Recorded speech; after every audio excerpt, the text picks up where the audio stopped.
Hola, relatives.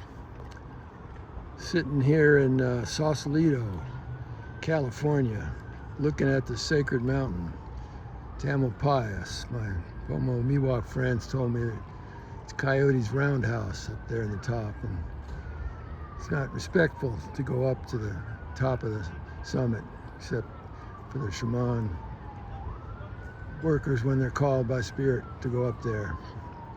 I remember Rolling Thunder back in the 70s told me that sacred mountain takes care of the people here in this area, but they had radar stations up there at the time, and he said, you got to get that stuff off of there. And I'm happy to say it has been cleaned out some years ago. And so I'm here in Sausalito. I flew up, got up at 4:30 this morning and flew up to San Francisco, got a 6:30 flight, and flew up for a memorial service for a dear friend of mine of many years who died a few months ago. Big, huge gathering. She was among other things, many other things, Mother Mary. She was a head of the social workers at the hospice here in Marin. And ironically, when she was coming to the end of her life, she needed the hospice services. I'm sharing this all with you now because I'm flying back to Santa Barbara tomorrow. The siren's going off. You probably hear a siren in the background. Plenty of sirens going off in the world at this time. Anyway, I'm flying back to Santa Barbara tomorrow, so I'm not going to be able to do live Shamanic Sundays. And listen to that siren getting louder. Just take a moment and pause and just take in sitting at the dock of the bay and the beauty of the sacred mountain. Let that siren go on by. Prayers for the people driving the ambulance and whoever they're going to help, and healing, protection. Going right by right now. Healing, protection, prayers going out into the world for all the healing and protection that's needed in the world. Fog coming in from Mother Ocean. So I'm sitting here to share a little bit of mojo with you before I walk down where I'm sleeping tonight, get a little bite to eat, go to sleep, early start. So a little bit of mojo about my friend's crossing. She did get the legal medicine to be able to take herself out a couple of weeks before she died. So she had that option, and it was in the mystery when she would take it. I met with her husband, dear brother, friend, and her daughter, who I knew from birth, and we talked about the little bit of tension there was around how to plan this, how to listen to and figure out when to take the medicine when her suffering started to get too bad. And she lived her life fully with all cylinders firing, a loving, generous, caring, witty, dynamic, expressive, amazing being. And she went into her death. You know, she helped many people in her social work at hospice to work with all that came up with their deaths, and with dignity and going into it. And now she was on the receiving end of those services. And so we explored her thoughts and feelings, letting her lead the way about it, how she held the timing of taking her life, if that's what it came to. And I don't know, a week or two after we met, and she and her husband and her daughter, and I think a good friend, went into San Francisco. She was mobile, able to get around with two canes, walking canes, and they had a wonderful time. Eating oysters, walking around the waterfront there, and went into a bookstore, and she was always taking care of others, and she got 2 books for husband, one about grief, and one about widowhood. She's always taking care of people. And they had a wonderful day. She said this was the best day ever. It was just a beautiful, wonderful day. And she went to sleep that night, and she crossed the next day. She didn't need to take that medicine.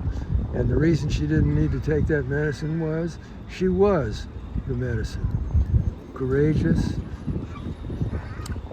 filled with faith. She talked about how the angels were taking good care of her, and she was going to be releasing back in the spirit. And so when the time came, she did what some of the highly advanced monks in the Tibetan tradition did. She was able to step right out and leave gently with her breath.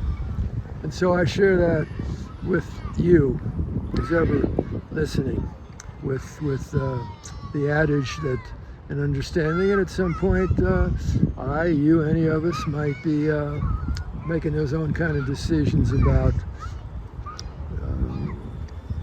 if we're looking into a really increasingly suffering passage of our spirits working to get out of our bodies, then we might have to make decisions about taking that medicine also.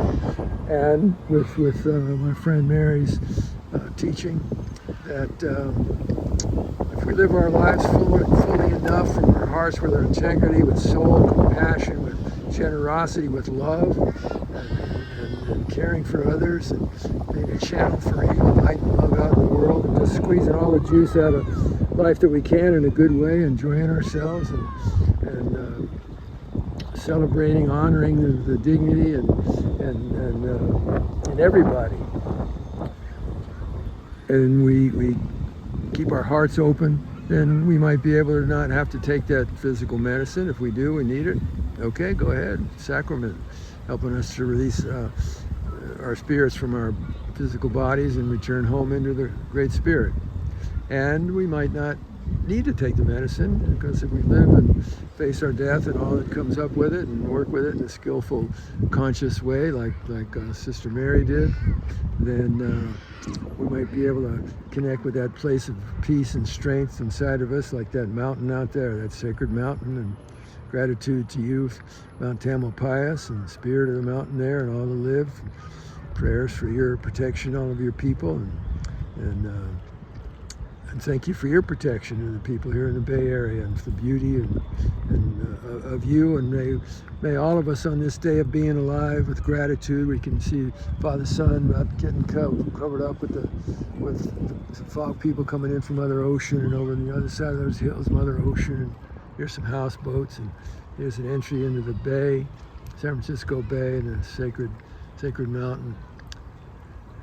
And I just want to say, anybody listening to you, and listening to me, I want to remind you that you are a sacred, worthy, luminous being, worthy of respect and care and compassion and tenderness and celebration for the beauty and wisdom of who you are and the gifts that live inside of you. You're a sacred, worthy, luminous being. You are loved. You're loved by the creative wisdom power of the universe that creates all this manifestation that we see here. And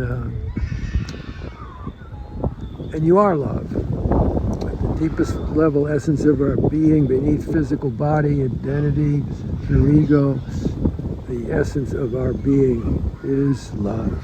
And our love is forgiving.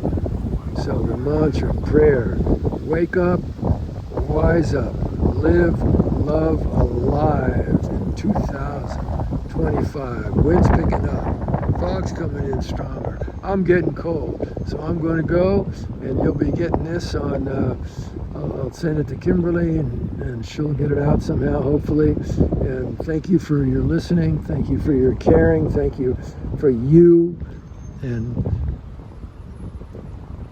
celebrate this breath coming into you right now. Ears to hear, eyes to see, body to feel. Thank you for ancestor spirits here, Pomo and Miwok, ancestor spirits wherever you live, ancestor spirits of your lineage. Prayers for healing, strengthening our ability to show up and share the gifts that we have with whatever time we have left. None of us knows how much time we have left, but we do damn well know for sure we got right now.